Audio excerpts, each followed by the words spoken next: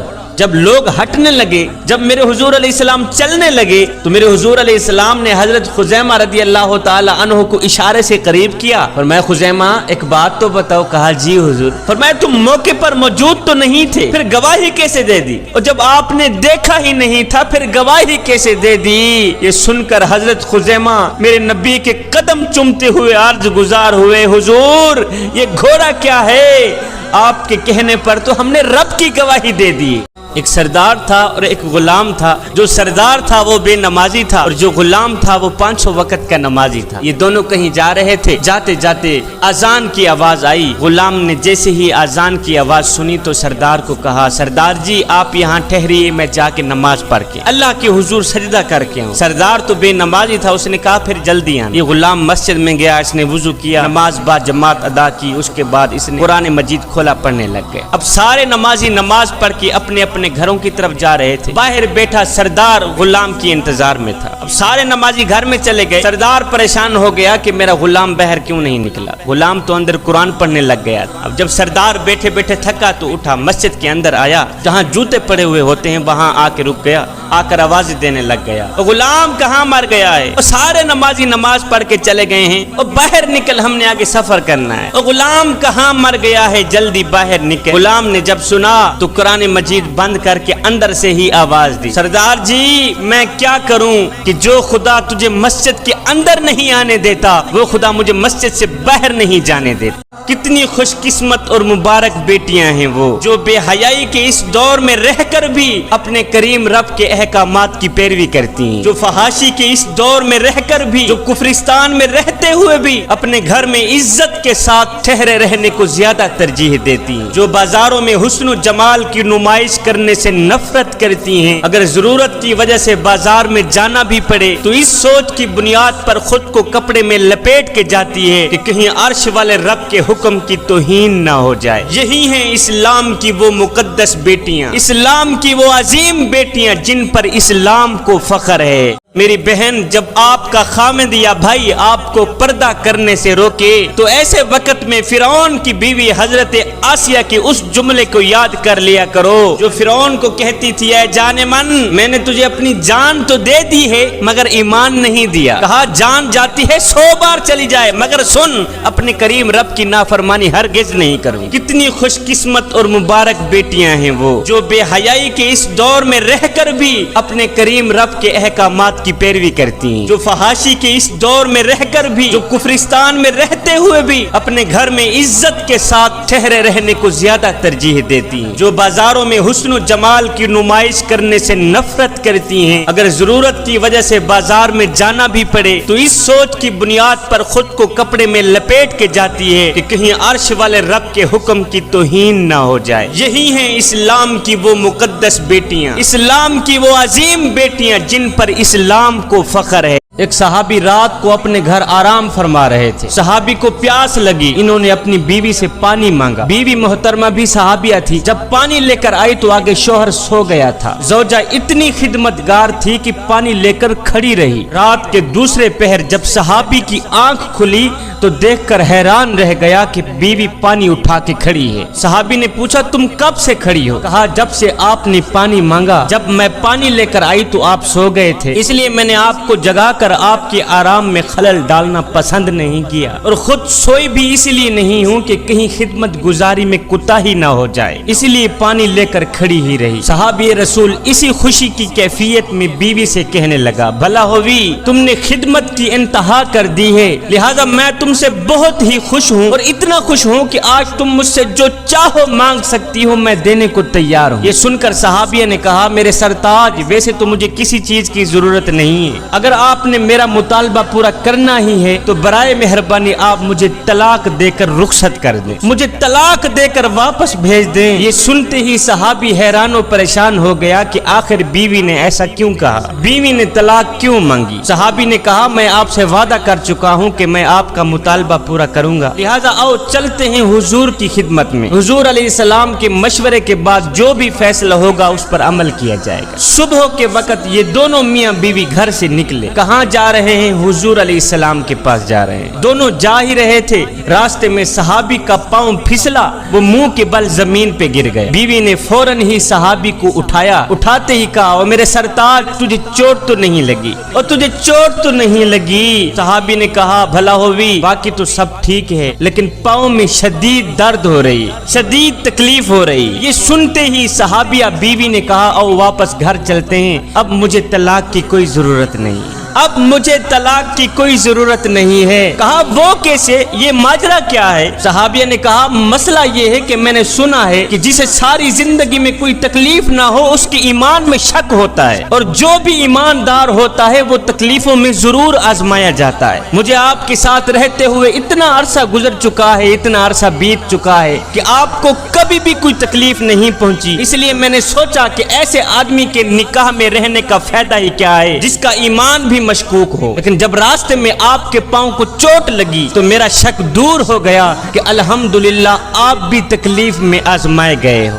ایک شخص نے اپنی بوڑھی ماں کو اپنے کندھے پہ بٹھایا، 7 حج کرائے، 7 حج کرا دینے کے بعد خیال آیا کہ شاید میں نے اپنی بوڑھی ماں کا حق ادا کر ہی دیا ہے۔ رات ہوئی، سویا، آنکھ لگی، نیند آئی، خواب میں کسی کہنے والے نے کہا او نادان، سخت سردی تھی، باہر برف باری ہو رہی تھی، تو بچہ تھا، ماں کے ساتھ لیٹا ہوا تھا، تجھے پاخانہ آیا، تو نے بستر گندا کر دیا، غربت کی وجہ سے دوسرا بستر تھا نہیں، تو نے بستر گندا کر دیا، تیری بوڑھی ماں اٹھی، سخت سردی میں ٹھنڈے پانی کے ساتھ اس نے تیرے پخانے کو دھویا، بستر کو صاف کیا، بستر کو دھونے کے بعد 4 پائی پہ لٹایا، خود گیلے بستر پہ سو گئی، خود ٹھنڈے بستر پہ سو گئی، تجھے اپنی چھاتی پہ لٹا دیا، اور نادان تو کہتا ہے کہ میں نے ماں کا حق ادا کر دیا ہے، اور نادان تو ابھی اسی رات کا حق ادا بھی نہیں کر سکا۔ عورت کے پردے کی تو سب کو فکر ہوتی ہے، سب پوچھتے ہیں شاہ جی عورت کا پردہ کیسا ہونا چاہیے؟ کیا کوئی یہ بھی جانتا ہے